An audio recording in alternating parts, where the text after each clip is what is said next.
Friends, मैं मुकेश साहवान आप सभी का स्वागत करता हूं नॉलेज कल्टीवेशन चैनल में। आज की वीडियो टॉपिक है cyclones and anti cyclones.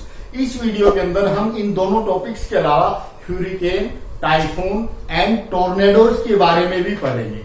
Topic को शुरू करने से पहले हम ये जान लें अर्थ के ऊपर एयर मूवमेंट कैसे होती है। किसी एक जगह पर ज्यादा हीट के कारण एयर गर्म होकर ऊपर उठ जाती है, पीछे रह जाता है लो प्रेशर। इसके अपोजिट दूसरी जगह पर कहीं पर कोल्ड रीजन होता है, एयर ठंडी होकर ऊपर की एयर भी नीचे आना शुरू हो जाती है, यहां बन जाता है हाई प्रेशर। तो हाई प्रेशर से विंड्स लो प्रेशर की तरफ मूवमेंट दिखाना शुरू कर देती हैं। जैसा कि आप इस डायग्राम में देख रहे हैं, it is low pressure, it is high pressure. Winds को सीधा आना चाहिए, हमें ऐसा लगता है, जबकि ऐसा होता नहीं। Why it is so? ऐसा क्यों होता है? अर्थ अपने एक्सिस के ऊपर रोटेट करती है और इस रोटेशन के कारण अर्थ के ऊपर कोई भी फ्रीली मूविंग ऑब्जेक्ट है, जैसे विंड या वाटर, वो उसके अंदर डिफ्लेक्शन दिखाना शुरू कर देंगी। यानी कि एक फोर्स जनरेट होती है जिसको हम कोरियोलिस फोर्स बोलते हैं। कोरियोलिस फोर्स क्या करती है?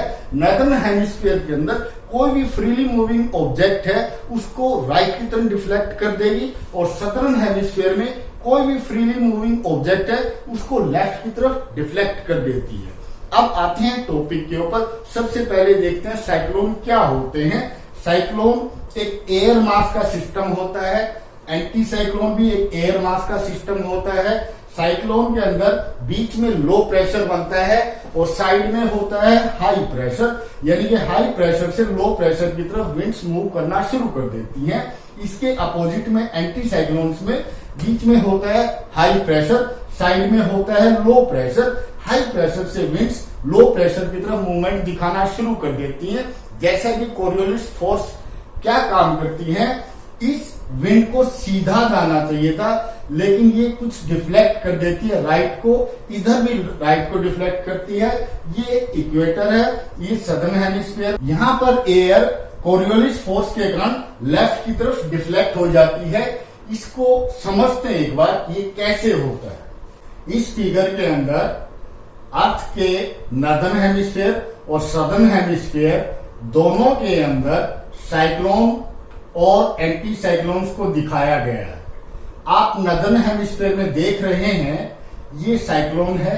साइक्लोन बनता है बीच में लो प्रेशर, साइड में हाई प्रेशर। तो यहां भी लो है, यहां हाई है। अब मूवमेंट देखते हैं एयर की। नॉर्दर्न हेमिस्फीयर में जो साइक्लोन होता है उसमें जो विंड मूवमेंट होती है वो एंटी क्लॉकवाइज होती है। सदर्न हेमिस्फीयर में जो साइक्लोन होता है उसके अंदर जो विंड मूवमेंट होती है वो क्लॉकवाइज होती है। अब हम एंटी साइक्लोन्स को देखते हैं। नॉर्दर्न हेमिस्फीयर में जो एंटी साइक्लोन बनता है, यानी कि हाई प्रेशर बीच से हवाएं बाहर को जाती हैं, इनके अंदर जो विंड की मूवमेंट है it is clockwise, see clockwise. और सदर्न हेमिस्फीयर में जो एंटी साइक्लोन है इसके अंदर जो विंड की मूवमेंट है दीज आर एंटी क्लॉकवाइज। अब ये होता क्यों है? फेरल लॉ कहता है कि नॉर्दर्न हेमिस्फीयर में कोई भी विंड चलेगी तो अपने राइट की तरफ डिफ्लेक्ट कर देती है। ये हाई प्रेशर है, यहां से ये रेड एरो देख रहे हैं, यहां विंड को सीधा जाना चाहिए था, लेकिन ये राइट को डिफ्लेक्ट हो गई। इसी तरह आप देखते हैं ये मूवमेंट बन गई क्लॉकवाइज। अब देखते हैं साइक्लोन के अंदर क्या होता है। बीच में लो प्रेशर है, साइड में हाई प्रेशर है।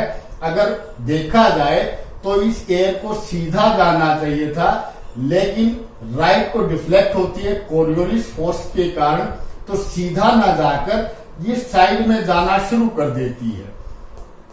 कोरियोलिस फोर्स इस विंड को सेंटर तक नहीं पहुंचने देने की कोशिश करता है, जबकि फाइनली लास्ट में लो प्रेशर एरिया के अंदर इन विंड्स को घुस जाना पड़ेगा। अब फिर देखेंगे एक बार, ये दिखने में उल्टा लगता है, लेकिन फिर देखें एयर को सीधा जाना था, लेकिन राइट को डिफ्लेक्ट होकर ये ऐसे गोल गोल घूम कर जाएगी, तो मूवमेंट होगी एंटी क्लॉकवाइज, जबकि एयर राइट को डिफ्लेक्ट हो रही है, यानी कि सेंटर से राइट की तरफ घूम के जाएगी। It is anti clockwise.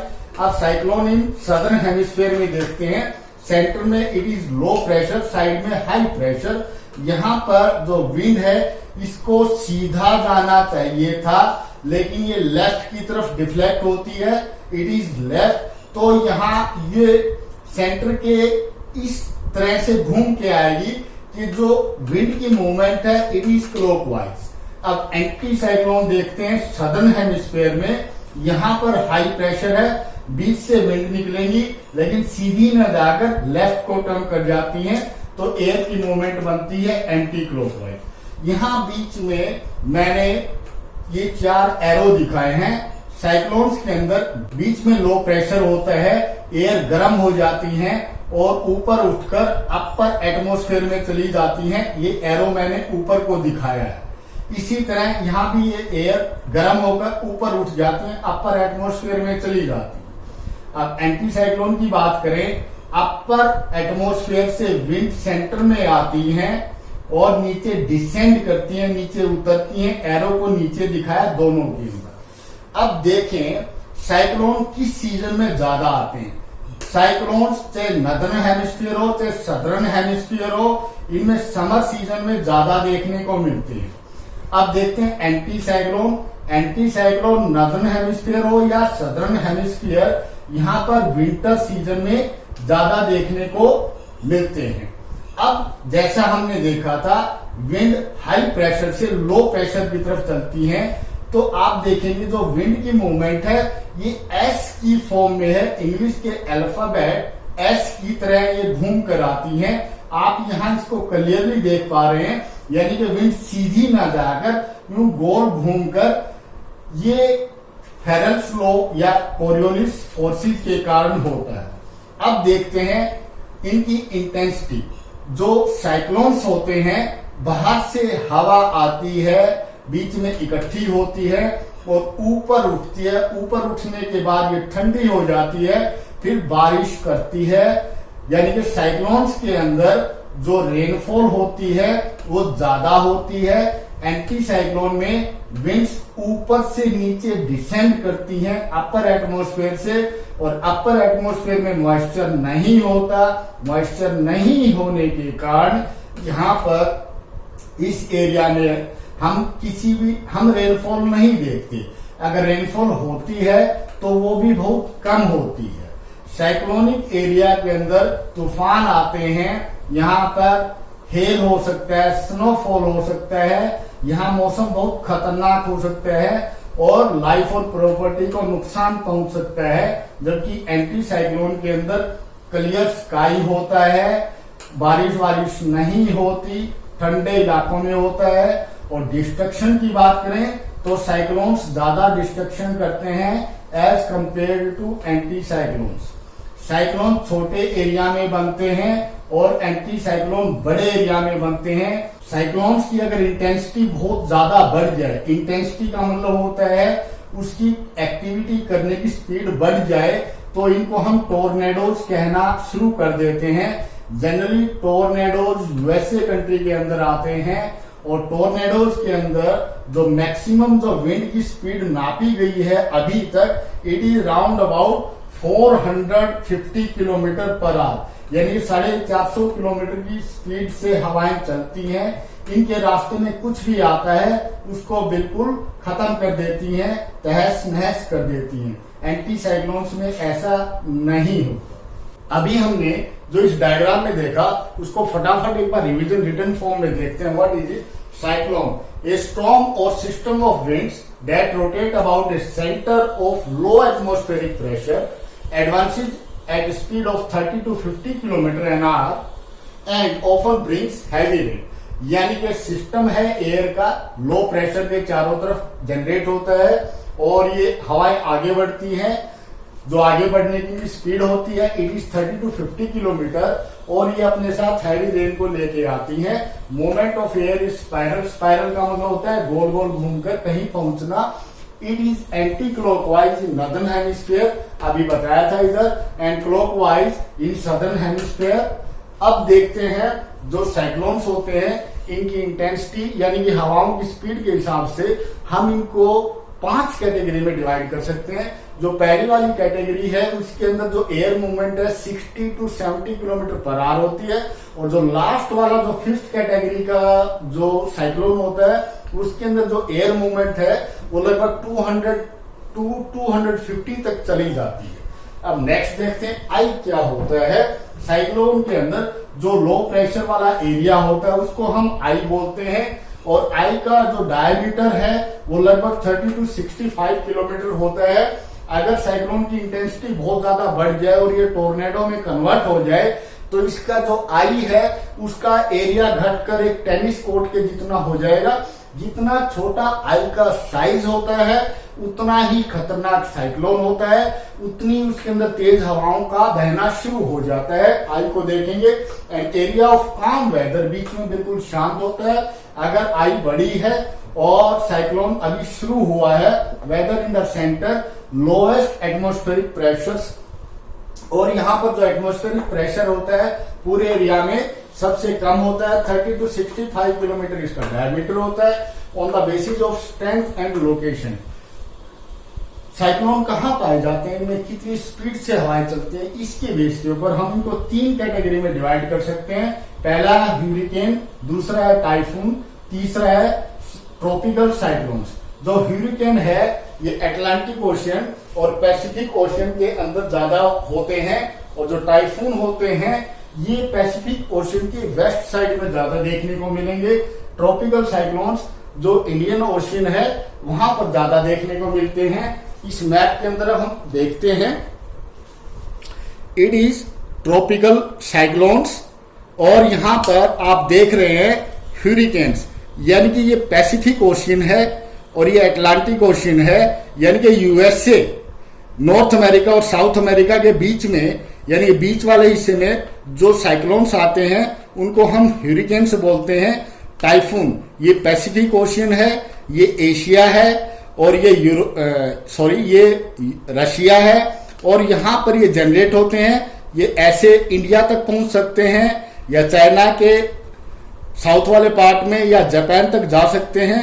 अब ट्रॉपिकल साइक्लोन्स इंडियन ओशियन में ज्यादा देखने को मिलते हैं। बे ऑफ बंगाल के अंदर भी बहुत बार ट्रॉपिकल साइक्लोन्स आते हैं। जो इंडिया की जो 4 कोस्टल स्टेट्स हैं उनके ऊपर इनका ज्यादा इफेक्ट होता है। जो चारों स्टेट हैं जहां पर साइक्लोन ज्यादा इफेक्टिव होते हैं, it is Tamil Nadu, it is Andhra Pradesh, it is Odisha, it is west Bengal. अभी हमने स्ट्रेंथ और लोकेशन के हिसाब से जो ट्रॉपिकल साइक्लोन्स होते हैं, जो ये 2 या 3 कैटेगरी भी होते हैं, जिनको ह्यूरिकेन, टाइफून और ट्रॉपिकल साइक्लोन्स बोलते हैं, इनकी लोकेशन को अभी हमने देखा। अब नेक्स्ट करते हैं जी anti cyclone. Anti cyclone cyclone का अपोजिट होता है। सेंटर में हाई प्रेशर होता है, साइड में लो प्रेशर होता है, और यहाँ नॉर्दर्न हेमिस्फीयर के अंदर जो एयर मूवमेंट है it is clockwise, southern hemisphere के अंदर जो एयर मूवमेंट है इट इज एंटी क्लॉकवाइज। इसको रिटन फॉर्म में देखते हैं, system of winds that rotates about a centre of high pressure, यानी कि विंड का एक सिस्टम होता है जो हाई प्रेशर के चारों तरफ अपनी एक्टिविटी को दिखाता है। High atmosphere, the movement of air is clockwise in northern hemisphere, यहाँ मूवमेंट क्लॉकवाइज है। सदर्न हेमिस्फीयर में it is anti clockwise. Speed देखते हैं जी, दोनों की स्पीड बराबर है लगभग। इसकी स्पीड भी 30 टू 50 किलोमीटर एडवांस करने की स्पीड है, और यहाँ पर भी जो स्पीड है इट इज 30 टू 50 किलोमीटर। और जो डायमीटर होता है एंटी साइक्लोन का आप देखिएगा 2400 से लेकर 4000 किलोमीटर तक, यानी कि इंडिया से भी बड़े एरिया के अंदर एंटी साइक्लोन्स डेवलप हो सकते हैं। अब देखते हैं कि टोर्नेडो क्या होते हैं। इंटेंस ट्रॉपिकल साइक्लोन्स, यानी कि जो आई है, आई का साइज घटकर टेनिस कोर्ट जितना या 1 या 2 फुटबॉल ग्राउंड्स के जितना हो जाए, यानी कि छोटा आई हो जाएगा, तो विंड स्पीड बहुत ज्यादा हो जाएंगी और इनके आगे कोई बच नहीं सकता। That is known as the tornado. और ये टोर्नेडो यूएसए कंट्री के अंदर लेट समर्स के अंदर ज्यादा आते हैं, और स्प्रिंग्स के अंदर भी ये टोर्नेडो आते हैं यूएसए कंट्री के अंदर। Intense tropical cyclones usually produce tornadoes, यानी कि बहुत इंटेंसिटी बढ़ जाएगी, उसको हम टोर्नेडो बोलते हैं। और the speed of winds can be as high as 450 kilometre an hour. यहाँ पर टोर्नेडो के अंदर जो विंड की स्पीड होती है, ये आई के अंदर ये 450 किलोमीटर तक हो सकती है। 1999 के अंदर 450 किलोमीटर पर आवर की स्पीड नापी गई है। The energy is concentrated in A small area only hundreds of yards. छोटे से एरिया के अंदर ये इसकी पावर इकट्ठी हो जाती है। कि यूएसए के अंदर ये ज्यादा आते हैं। सेंट्रल प्लेन्स, यूएसए के अंदर जो सेंट्रल प्लेन वाला एरिया है वहां ज्यादा देखने को मिलते हैं। During spring and summer season ये टोर्नेडो यूएसए के अंदर आते हैं। अब देखते हैं लास्ट में चलते चलते स्टॉर्म किसको बोलते हैं? वायलेंट विंड, यानी कि हवाओं की स्पीड जब 60 किलोमीटर पर आवर से ज्यादा हो जाती है उसको हम स्टॉर्म बोलते हैं। स्टॉर्म अपने साथ रेन, थंडर, लाइटनिंग एक्सेट्रा लेके आते हैं। तो ये था टॉपिक आज का जो एंटी साइक्लोन्स और साइक्लोन्स के बारे में था। साथ में हमने ह्यूरिकेन्स, टाइफून और टोर्नेडोज को देखा है। ये सारे साइक्लोन्स, ये तीनों साइक्लोन है, इनके बारे में जाना। उम्मीद करता हूं साइक्लोन्स और एंटी साइक्लोन का ये कॉन्सेप्ट आपको क्लियर हुआ होगा। वीडियो देखने के लिए धन्यवाद।